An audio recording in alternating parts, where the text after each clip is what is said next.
Good morning and welcome. I'm Chris Prosser, Events Manager of the Worcester Business Journal, and we're happy to have you all joining us this morning for this special webcast. In a year that's challenged virtually every industry, the tourism and hospitality industries have felt the economic brunt of the pandemic more than most. We've seen dedication, determination, and pure grit from those struggling to survive. In this special session, we'll spotlight stories of survival strategies and discuss what challenges and changes lie ahead. This session is brought to you by the support of our webcast series sponsor, the law firm of Bowditch and Dewey. They've been supporting our webcast series over the past year and a half, and we thank them for their commitment to the valuable programs like this one. Before we jump into the panel, just a couple of notes. If you have a question, please type them into the Q&A box located on the bottom of your screen. And we'll get to as many questions as we can during this hour. And the webcast is also being recorded, and the link will be sent after the event to all attendees. Now, let's get started. Our moderator today will be Mark Borenstein, and he is an attorney with Bowditch and Dewey. And our panel that we have joining us today are Michael Covino, who is president of Niche Hospitality Group, Sandy Dunn, who is general manager of the DCU Center, Kimberly Golinski, who is president and general manager of Wormtown Brewery, and Monique Messier, who is the executive director at Discover Central Massachusetts. Thank you all for participating in this forum today. Mark, the floor is all yours. Awesome. Thank you so much, Chris. Good morning, everyone who is joining us for this webcast. Good morning to my panelists. We've got a great discussion today about a very challenging time. I think it's probably the most challenging time that any of us have faced in recent memory. But it also allows us to kind of see how we can come together and we can do just that to really overcome these particular obstacles. So we've got a lot to cover this morning, from the early days of the pandemic to this kind of recovery phase that we're in. So I kind of just want to dive into it because we've got a lot to cover this morning. So first off, let's kind of speak to the early days of the pandemic, because I think it's really important for us to appreciate how far we've come in the hospitality industry and as a business community, to kind of think through what those early days were like during the pandemic.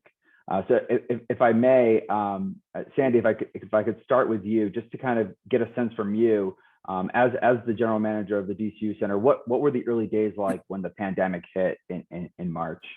Sure. Thanks for having me, Mark and Chris. So first, we were in the thick of our busiest time, the busiest part of our season: NCAA regional hockey, national tournament, our plethora of events. And so when we knew we had to close our doors, lock the doors, we thought 2 to 4 weeks. And that was crazy. Cancellations, rescheduling, what are we going to do with our events, et cetera. But as it continued to go on, it just, the phone calls were ringing off, whether it was a client or patrons, what was going on, were we refunding money, et cetera, et cetera. So it was crazy. But most importantly is we played a small part in helping the health of Central Massachusetts. Shortly thereafter, the state was calling city, of course, and UMass on turning us into a surge hospital. So those were very busy times. Fortunately, everything came together and we were able to support that effort, mostly due to our HVAC in the building. So a lot of our staff stayed, the physical plant staff, but figuring that all out, I think UMass mounted a hospital in 6 days. So that's an incredible effort to be able to do, and it could not have been more professional the way that they put it together. So crazy days for sure.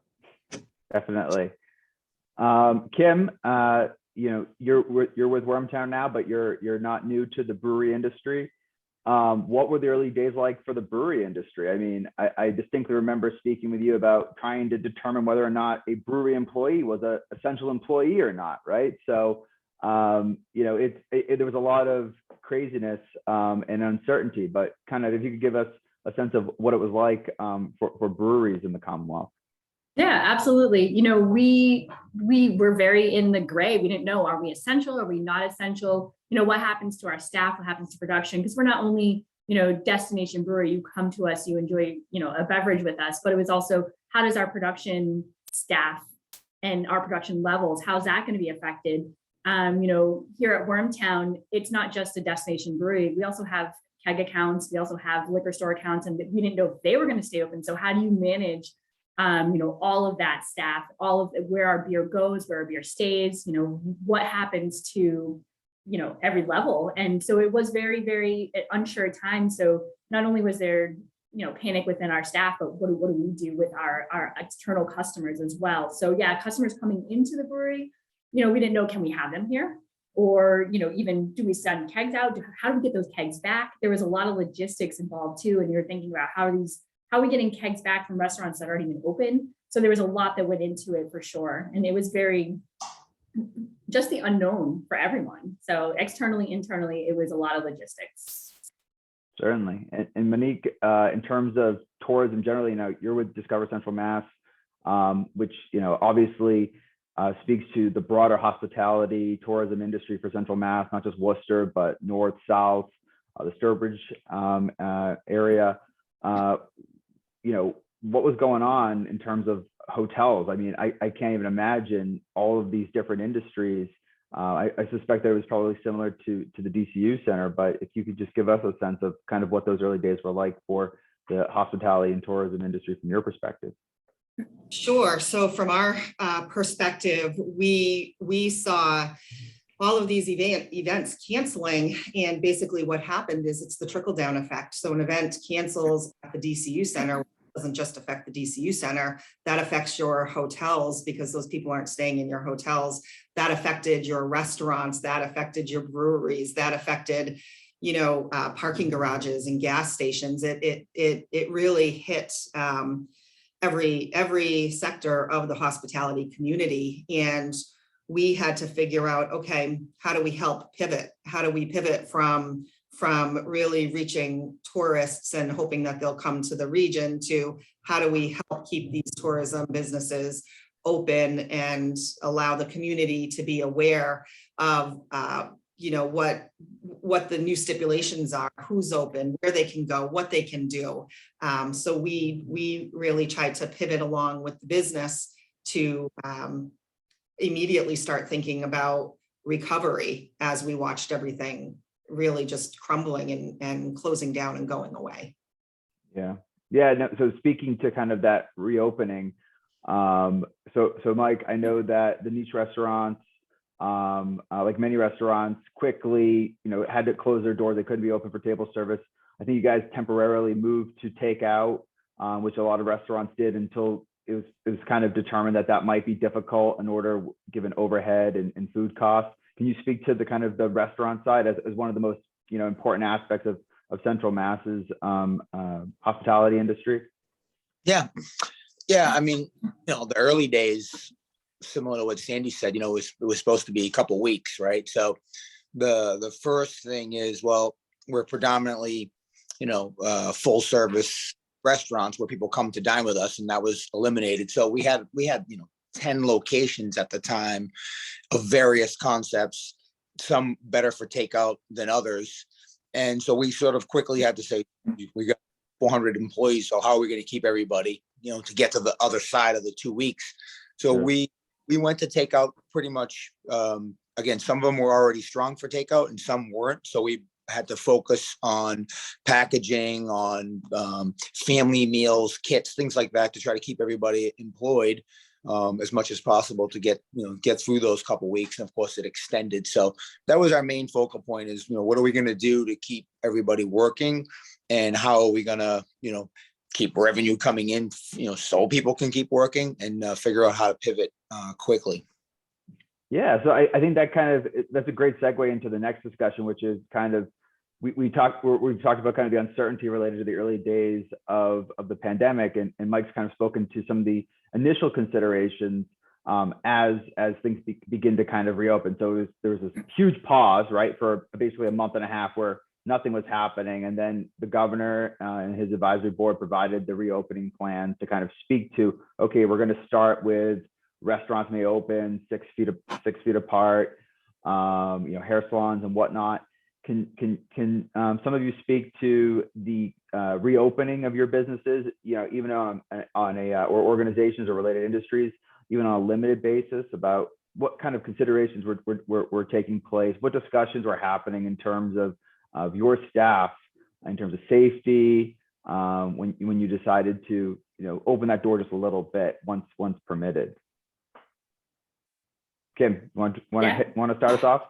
Of course, a lot of the regulations didn't necessarily fit into how breweries and destination breweries work. So we didn't have food, and a lot of the regulations were you need food, you need seating, and beer and breweries are more about mixing and mingling. So we had a platform that we had to fit into that we didn't know how to do that. So a lot of breweries don't have kitchens, so we had to rely on our restaurant partners and friends who were short-staffed, who were stressed out about trying to get food to customers. So there was this how do we become bar service to become a restaurant style, because that's not what that wasn't our business. So trying to fit into that mold and figuring out how to turn bartenders into servers, even just having availability of food and staff, and trying to get people back into smaller spaces. A lot of these breweries in the city specifically, they have small spaces, no outdoor space. So it's trying to really navigate those waters that we've never been in, and learning and figuring it out, and just trying to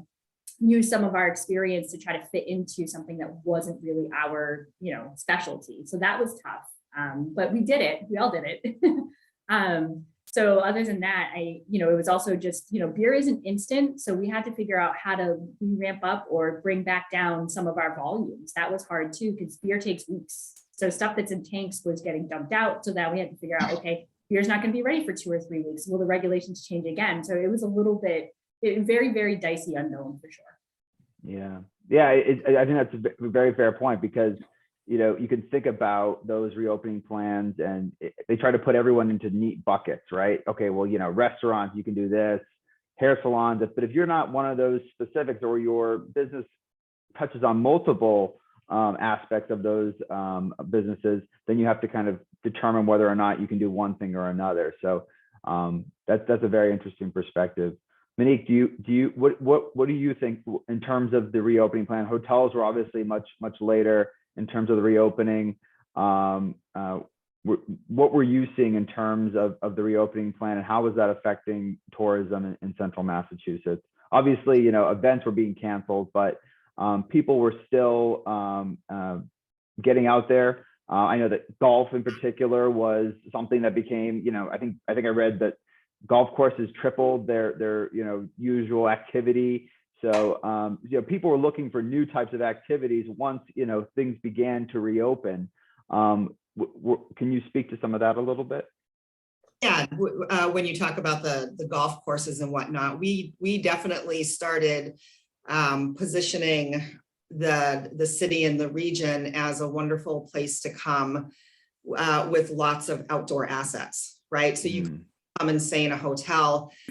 Wanted people to know that they were clean, they were safe, they put in safety protocols, they really educated their staff on how to deal with COVID. They worked with the mask mandates and whatnot. And our messaging, we started talking about what is there to do outside, because even if you're outside, you're going to come and visit the parks and whatnot, but then you're going to go to a restaurant, you're going to stop in and have a beer. You still want to be able to stay overnight. So we tried to support the industry as they were reopening by giving reasons why you still wanted to travel, reasons of how it was safe to get out of your home and safely visit different locations, with outdoor dining, or again, the protocols that were put in place inside of your hotels. Our goal was to continue to have patrons visiting the establishments that were open, and creating a sense of safety, so they knew that they could get out of their house with their family, still have something to do,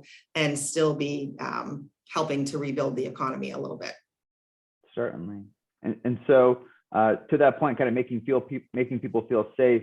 I know that when restaurants began to reopen, Mike, one of the first places my wife and I went to was the Fix on Grove Street, one of your restaurants. I noticed that, like many restaurants, you created temporary barriers between the booths. It looked like some of the tables had moved around. Can you speak to some of the, modifications that had to be made to your restaurant in order to give people a similar experience, but also adhering to the requirements? Yeah, actually, we made permanent changes. Right. So after that first couple of weeks, you're settling into takeout, and then there's discussions about reopening. what it came down to was really consumer confidence, right? So consumer confidence was shattered in every industry. And so now we were like, all right, well, a certain amount of people are going to continue to just do takeout. And there's a certain number of people that are going to feel comfortable with outdoor dining. And then eventually there's going to be a certain number of people that will be confident with indoor dining with the restrictions in place of social distancing, 6 feet of space or 6 foot high barriers. So we did renovations at a lot of our restaurants. We just felt like this was going to be around for a while. We'd be dealing with this. So we built some booths, more booths than we normally had. They had partitions that were, maybe not quite 6 feet high, but then there was 6 foot high of either glass or plexi.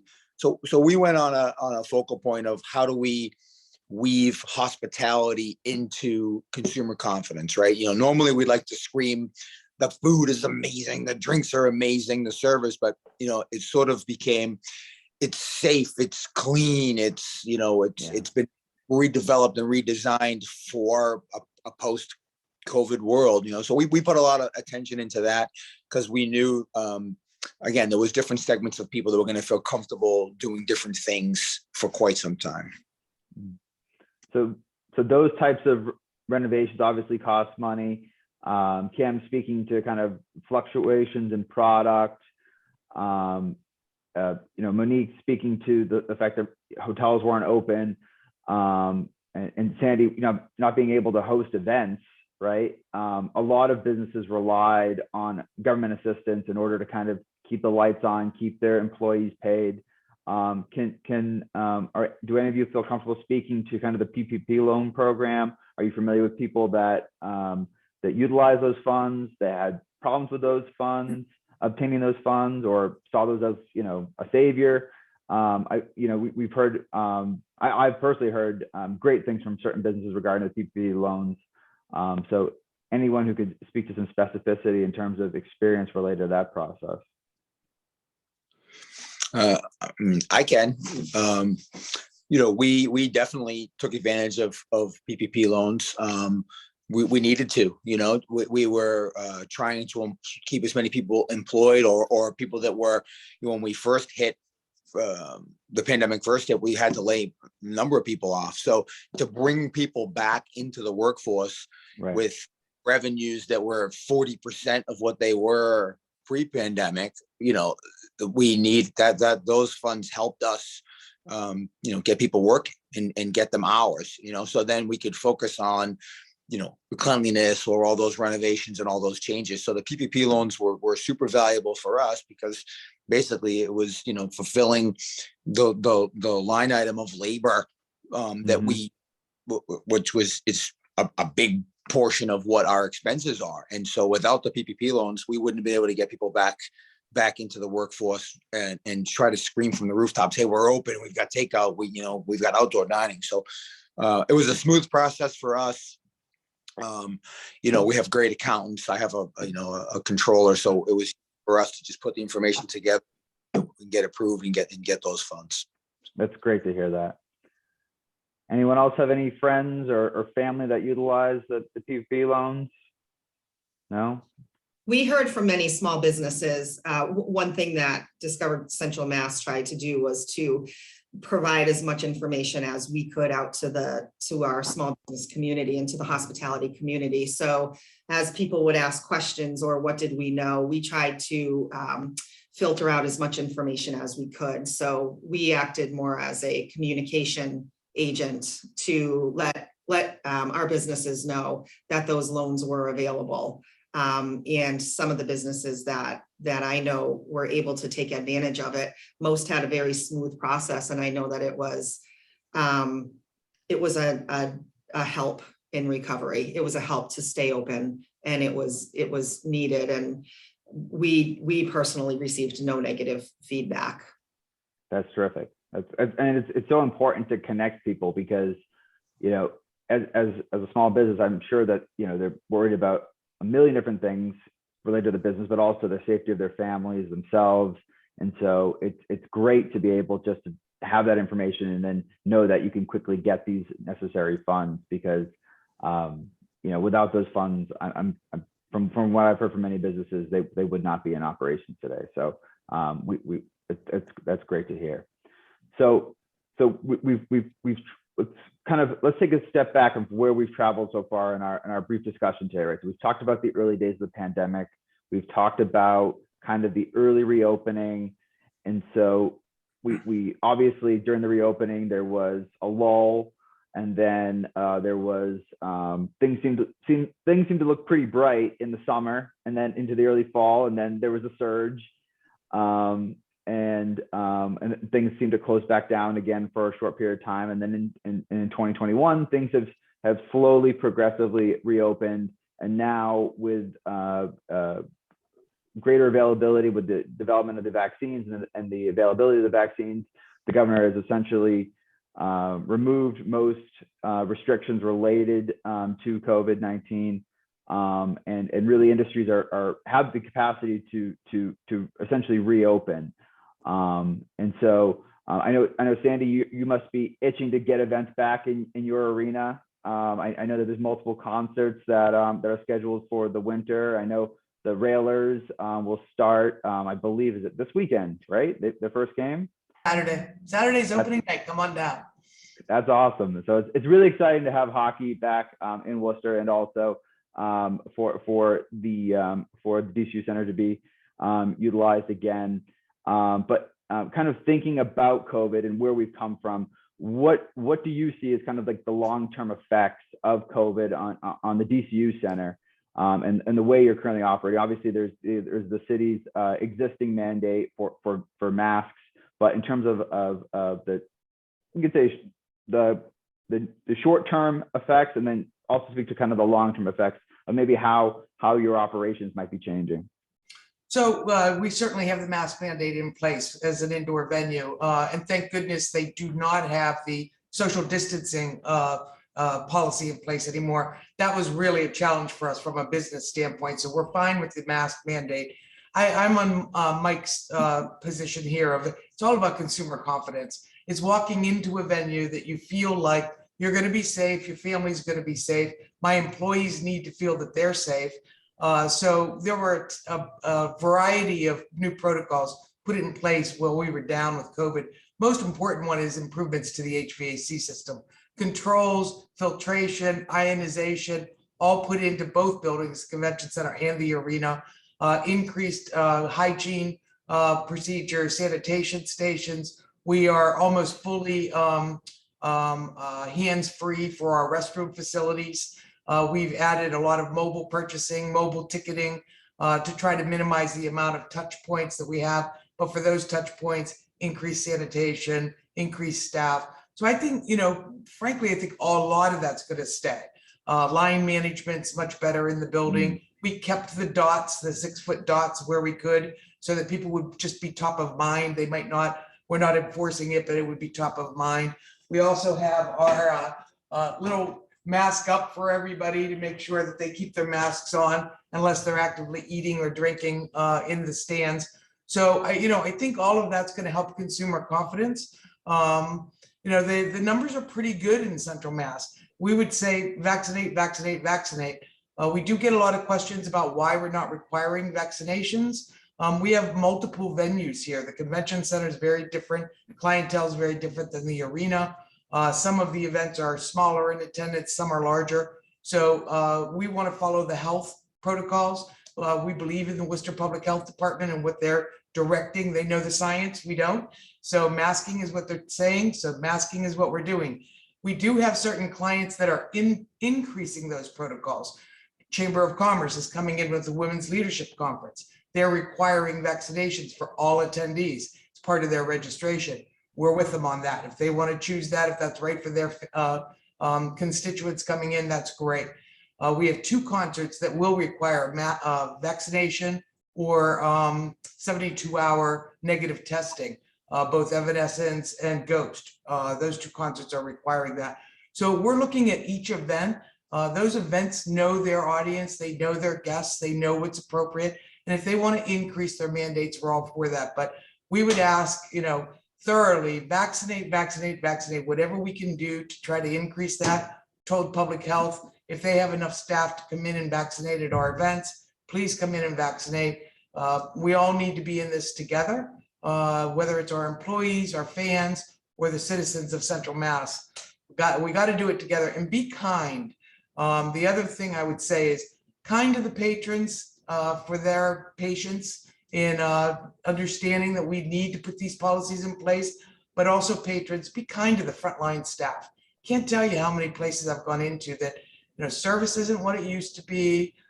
Kitchen staffs are tough. Wait staffs, they're doing 2 and 3 times the number of tables that they used to do. So just plan on relaxing a little bit and enjoying yourselves, and be kind to your servers and your frontline staff. That's an excellent point, because I think we all, especially after the year and a half we've had, we all just need that kindness, and in particular the staff and the frontline workers. I know that there's a huge shortage currently, and maybe Mike can speak to this in terms of the hospitality industry and restaurant workers. Are you experiencing issues in terms of staffing and shortages? Yeah, actually pretty massive.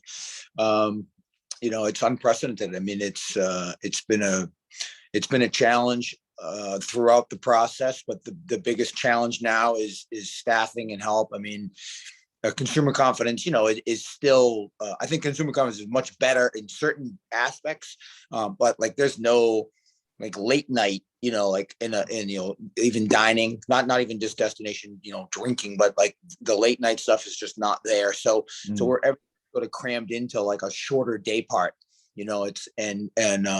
so the times that we can do that business, we don't have enough staff, whether it's in some restaurant, kitchen, some it's front of the house, most kitchen management, even like key positions. We've had a very difficult time filling those spots. So we're really running thin. In some of our locations, we have to run less hours just to be able to staff. And those are some hours that would be very fruitful. There's revenue there. They'd be busy enough to be open, and we just can't handle it. Can't handle a combination of what people would come to dine in-house as well as takeout. So we have to make a decision not do takeout on a certain night, or to limit the amount of takeout. And people are frustrated. They don't know why they're going to get quoted an hour for takeout, or why there's a wait when they can see empty tables. We don't have the staff to do it. So, we can only live by the service and hospitality experience we want to give. Right. And we're already spreading it to the limit. And, so it's super challenging. It's every single day. And if it's not that we don't have staff, it's potentially someone doesn't feel well. And, it's not, it's not gone are the days that you work with the sniffles, right? So if anybody is just feeling anything at all, they're not working, right? And then well, I was with that person yesterday and they don't feel good. I think I don't feel good, so it's really day to day. It's not even, you can't even make a weekly schedule these days and be like, all right, well, good for this. It is literally hour to hour or day to day in terms of your ability to just make it through. So it's really that challenging. And in addition to the staffing, I've also heard of serious issues in terms of supplies. The price of meat has grown exponentially. Can you speak to the supply issues as well? Yeah, everything from takeout supplies, guest to go supplies. Like we really pride ourselves on the packaging, at the Fix. That's one of the things that's really helped us is the individual box with the stickers, and it's like, oh, I got my burger. And we'll be turning around and they'll be like, yeah, they'll just substitute product, and it's not anyone's fault. It's just like, we don't have it today, so this is what you have. So you'll get inferior product. They'll substitute product that's food items too. You're like, that's not the slab, we buy that slab bacon now, this is what you have. So we're constantly running out, getting swapped product. We're paying more money, a lot more money for product. And we've had to raise prices in some areas, but there's a cap on certain things, right? There's a perceived value to the consumer on every item. I will only pay so much for a burrito, or I will only pay so much for a burger, right? So those have been equally as challenging as the labor, except that the labor is taking precedent because it's, if we don't have anybody to cook it, it doesn't really matter how much it costs because we can't put it on. So speaking of supply issues, Kim, I know that the brewery industry was hit hard also with supply issues. Aluminum, I remember there was like no aluminum cans, so everyone was going to glass bottles. Can you kind of speak to staffing and supply issues in the brewery industry? Yeah, absolutely. There are things in the background that people don't even think of. One of our platforms, our customer here at Wormtown is everyone from, the arenas and the restaurants and even liquor stores, and then the customers who come to us. So we have a very diverse group of people that we supply to. We can't even get pallets to send our beer to our distribution partners. So our distribution partners can get pallets of beer. So we're rebuilding pallets in the back. So the guys who are putting beer in a package are taking old broken pallets and putting them back together. So we can put beer on a pallet to even just get it to our consumers, whichever consumer it might be. So, even things like, aside from the vessel that we put our beer, kegs are one thing, but yeah, aluminum shortage, that's a real thing. So even changing the type of can, where you get your can, how you put that beer in that can, a lot of it. Right now we're looking at a CO2 shortage. Who knew that you would have a shortage of gas? And that's not just us, that's pharmaceutical, that's anyone in the beverage industry. CO2 is a real problem right now. And you think, okay, wow, CO2 is a gas. So what do you do? So CO2 is a big deal because not only you purge the cans, that's how you purge tanks. CO2 is what saves your beer from oxidation. It's a natural part of what we do in the beer industry. But again, it affects not just beer, it's any type of carbonated beverage. So I'm sure Polar's seeing some of this issue too, and it's just getting the delivery to us. They don't have enough delivery drivers. So supply chain, it's beyond just like physical what you see in front of you. It's everything. For staffing for us, when the pandemic hit, we started working in pods so that our employees again had that confidence to come to work because they knew they weren't going to be in the same spaces as many of their other coworkers. So we worked in pods, we shifted around the schedule so that everybody had less exposure. So that made them feel safer coming in, but then also knowing that they didn't have that type of exposure to bring it home to their families. Tap rooms changed. So tap rooms, we started working with outdoor seating. The city was really great about getting outdoor seating licensed so that we could have that space available. Here in Worcester, we were able to utilize some of the parking lot to put customers outside. So we have a very tight space here. And having that availability to have that outdoor space really improved not only the staff's confidence, but again, the employee, the people who came to us were like, okay, this feels good. And having consumer confidence was huge during this time. People were eager to get out, but they're still a little bit shy as to like, okay, can I go here and feel good?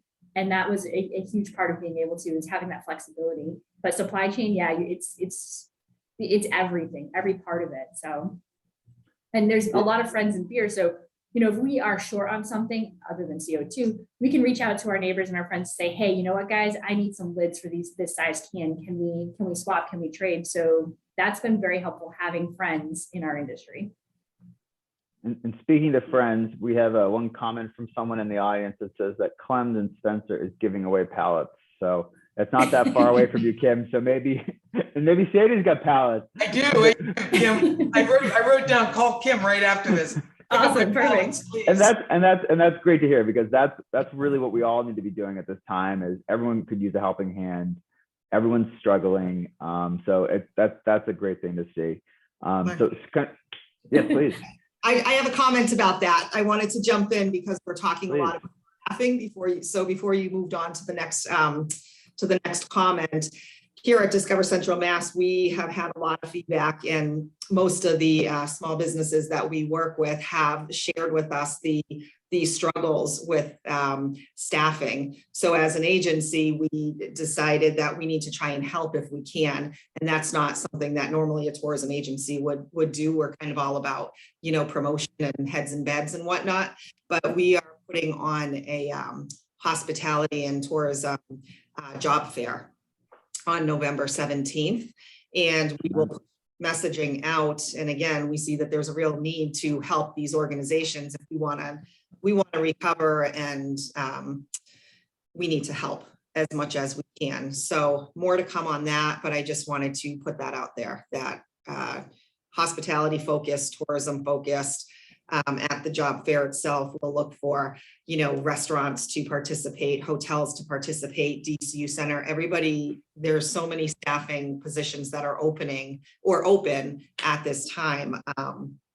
So we're doing anything that we can to try and help with that effort.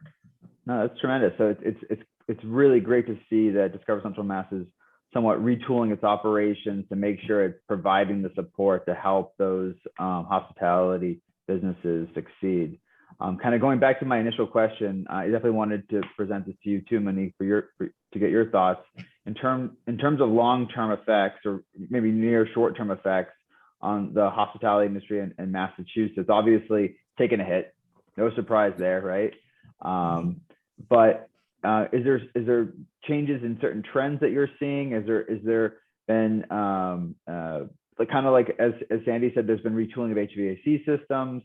Is there certain modifications that are being made by some of these businesses that seem to be prevalent in order to kind of prepare themselves for the post COVID world, the new normal?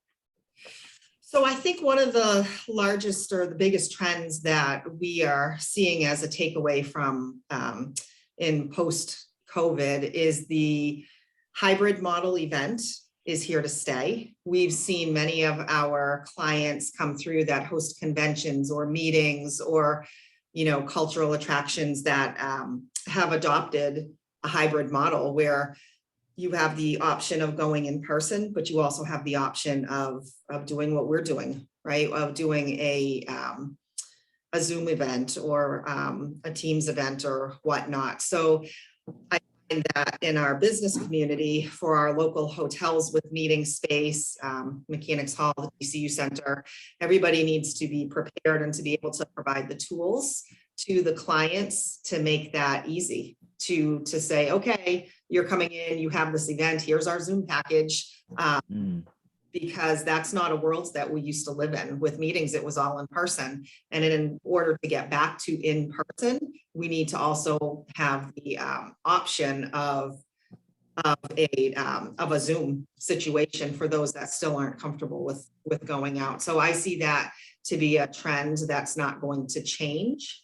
And I see the trend of still, the consumer needing to feel safe and to know that where they're going, that the places are clean, that it's still taken very seriously. And so we will continue messaging that we are safe, that we are clean, that we are open. And we'll keep messaging also that when consumers come into the area, they really do need to do a little bit of research, and we try and help with that to find out what those different mandates and protocols are, so they're not caught off guard when they come into the region. Yes, I would add, Mark, that the good news that I'm seeing is that, we're certainly not back to full capacities, but people want to be together. They want to be at live events. They want to go to sporting events. They want to go out to dinner in a big group of 10 and 12 and have fun together. So as Mike said, there's the different layers of people that are comfortable now, but maybe comfortable in 6 months. But the good news is that we see that people just want to be together. It's all going to good news. It's all going to come back, but it's going to take time to get everybody comfortable to do that. And I'll share a little bit of good news. Our occupancy rates in the city have been very strong throughout the summer. Right now, year-to-date occupancy, we're at about 62%. The same time last year, we were at about 40%. So we're really climbing back up. We're not where we were back in 2019, which was about 72%. But recovery wise with the hotel community, we're making strides and they're holding their own. So we're hoping to see that trend just continue to keep going in the right direction. That's excellent.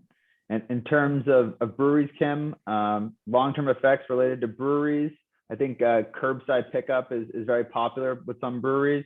What are your thoughts in terms of long-term effects on breweries?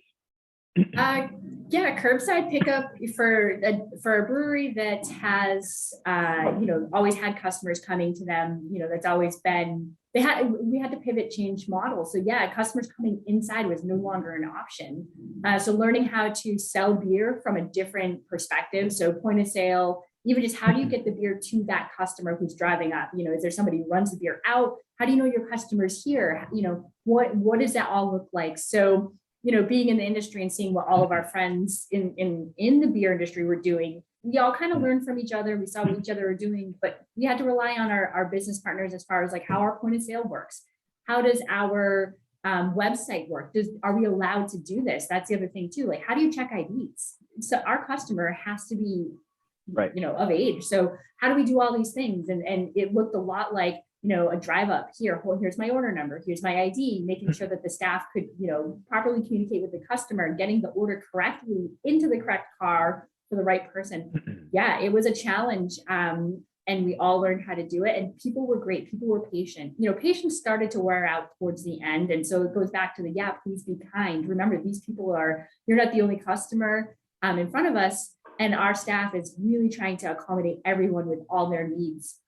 And so we saw, we saw what everyone was willing to rise to that challenge. Staff was bringing new ideas up. Our point of sale people were saying, hey, you know, how about we do this? You know, all of our partners in the city, all of our partners were across the board were just like, yeah, you know, this is going to make your job easier if you do this. So there was a lot of creativity and how do you get this product to your customer?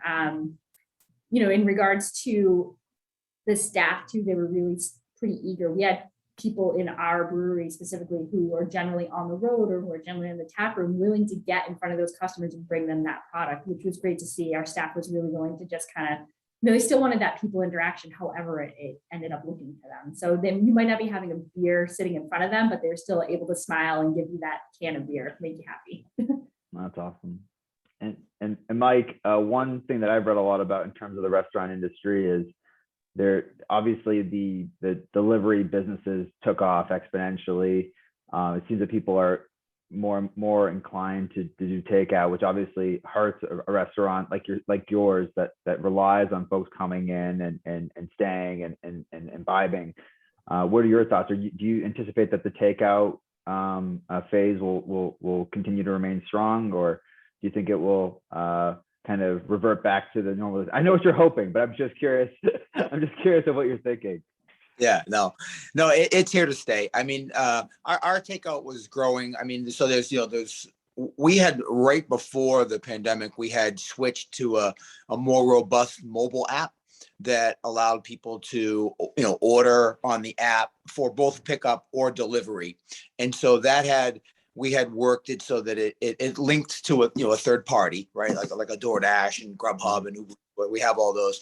So that helped a lot. So we saw massive amounts of downloads on the app. We have, you know, a loyalty program that's all managed through the app. So those things were great. Fortunately, the technology, we were already kind of weaving that in right before the pandemic, which caused a huge surge. So now it's, you know, things that are here to stay are trying to bolster the volume that we can do with delivery to better relationships with some of those third-party delivery companies as far as it relates to the cost of that service, right? Because it's pretty expensive. So, you know, it's still great to have it. The consumer's not in our restaurant, you know, but at the same time, it does affect margin because we have to pay for that service. So working really hard on relationships, what's the best service for us as it relates to the fact that we have a huge student population in Worcester. A lot of those kids are on Uber, so therefore Uber Eats makes sense. Grubhub was sort of the first one in our area. So that they had a big market share piece that had a lot of downloads. So we're sort of navigating that arena a lot. So that we think that's here to stay. The mobile app, we're always looking to make that better. And as well as all the things internally that are here to stay, like touchless payment, whether it's QR codes, we had QR code menus, trying to get back some of our concepts. It's a lot better to have a menu in front of the guests versus. Yeah.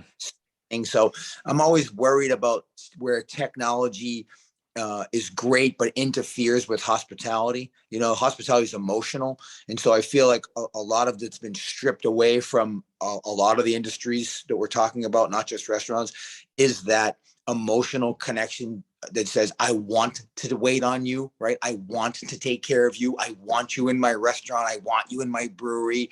I want you in my DCU center for a show. And so a lot of it is kind of like, we won't kill you. Please come.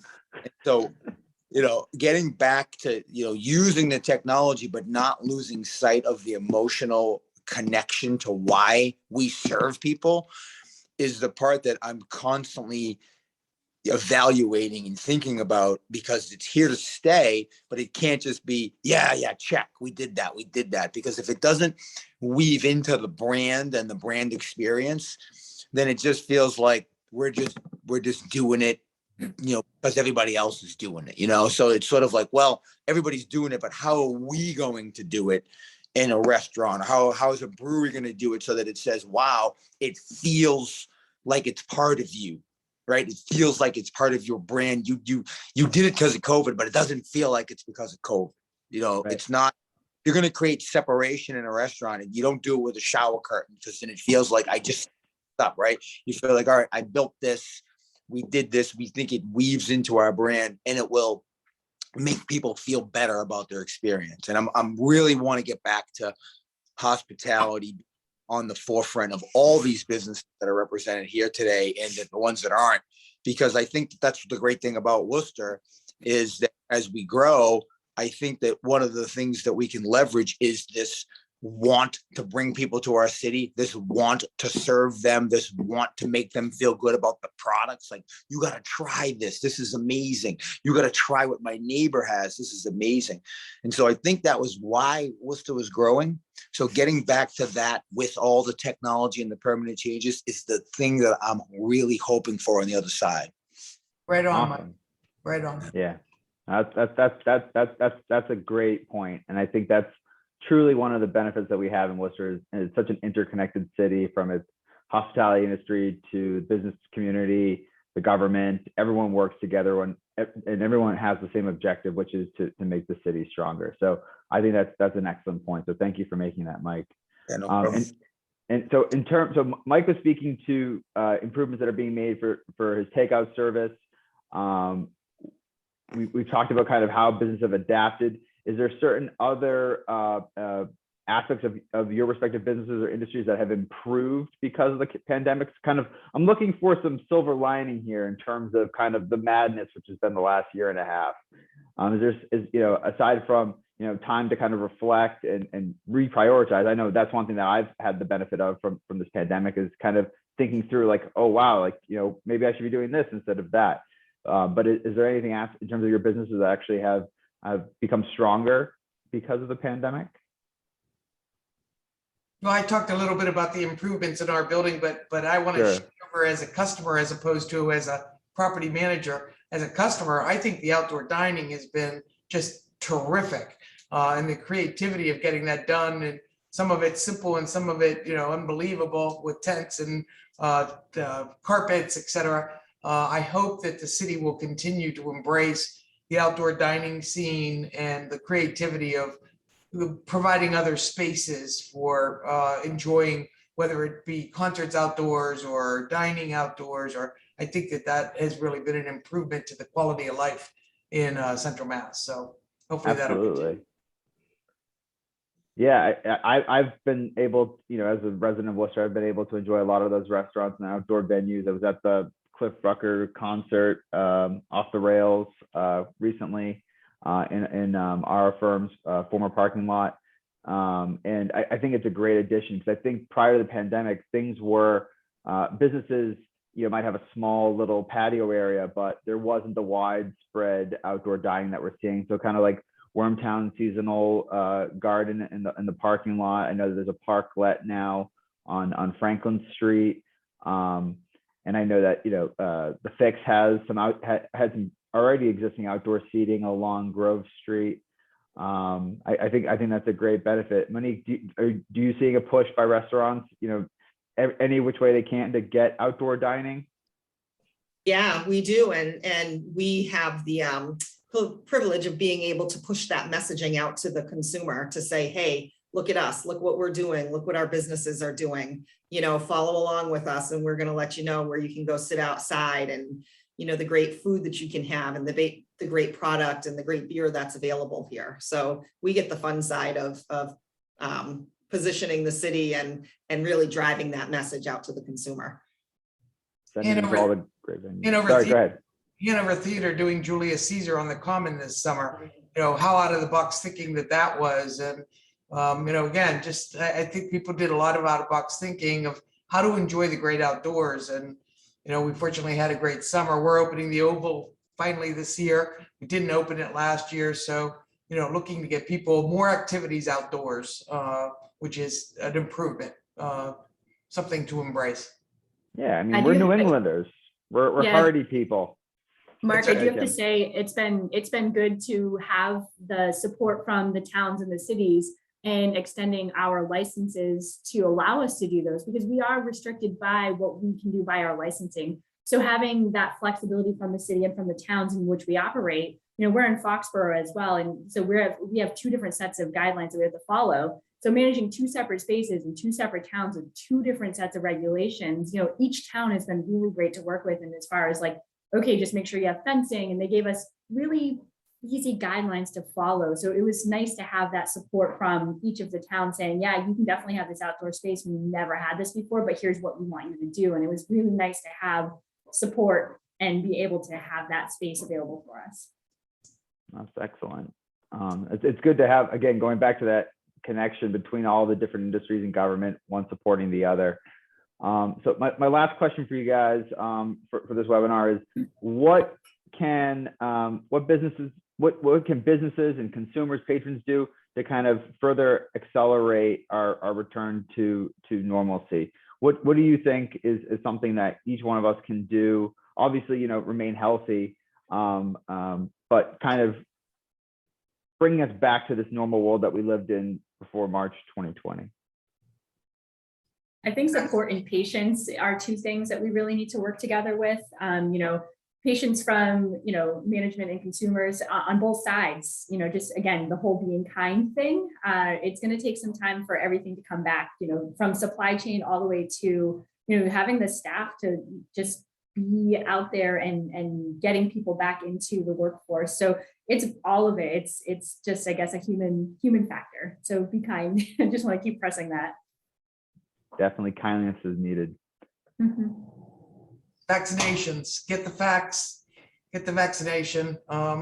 With the Central Mass areas, very low in percentages for vaccinations. I don't know why that is, but if people are tuned into this, whatever you can do to encourage people to get the facts and make the choice to vaccinate, that's going to help us all get moving to the next step. So. Anything else, Mike, Monique? No, I think we pretty much covered it. You know, patience and, you know, the whole thing has given us unique perspective, you know, in terms of what's hard, what's difficult, you know, so we're just trying to, you know, stay positive, keep a unique perspective that there's a solution to this. You know, we can find unique ways to offer our products. We can find unique ways to get people into our city, and sort of be happy and grateful for our staff and grateful for our consumers. I think it's important to stay in that mindset versus, oh, this is so hard all the time, you know? So, you know, and it's easy to do that. And so I think that if as our workforce and hopefully in other people's workforces that we can sort of continue to offer, like, this is what we can do. This is what we are offering, and do our best to not get frustrated and make it our consumers' problem. And I think that a lot of it will work itself out. You know, I'm very fortunate in the restaurant industry because, you know, people have to eat, right? So if it isn't eating in, they're going to get takeout, right? So all through this, as much as everyone's like, oh, the restaurants get hard, but people needed to eat, right? So Sandy, if they're not, you know, they can do without a show.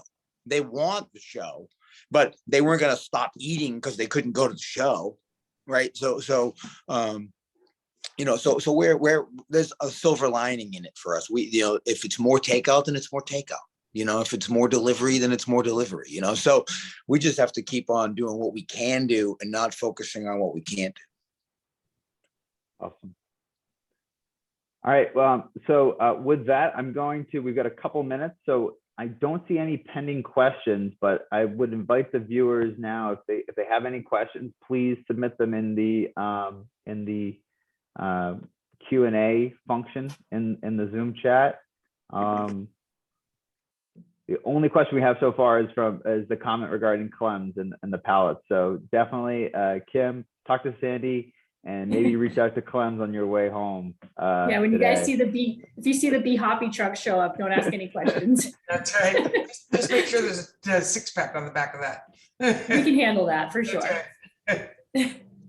All right, I don't see any further questions. So speak now or forever hold your peace. All right, so with that, I would like to thank Worcester Business Journal for hosting this webinar. I want to thank all of our panelists, Sandy, Kim, Monique, Mike, for joining me this morning. This was a great discussion. It was a lot of positivity that I think we all really needed to kind of keep in perspective that we've come from some pretty dark times, but great times are ahead. So thank you for all that you do for Central Massachusetts and the city. And I hope everyone has a great morning. Thank you, Mark. Thank you you very all. much. For having Fabulous us. job, Mark. Thank you to all the panelists for your time today. And thank you again to Bowditch and Dewey. We'll send a recording link out to everyone later on today. Have a great day, everyone. Thank you.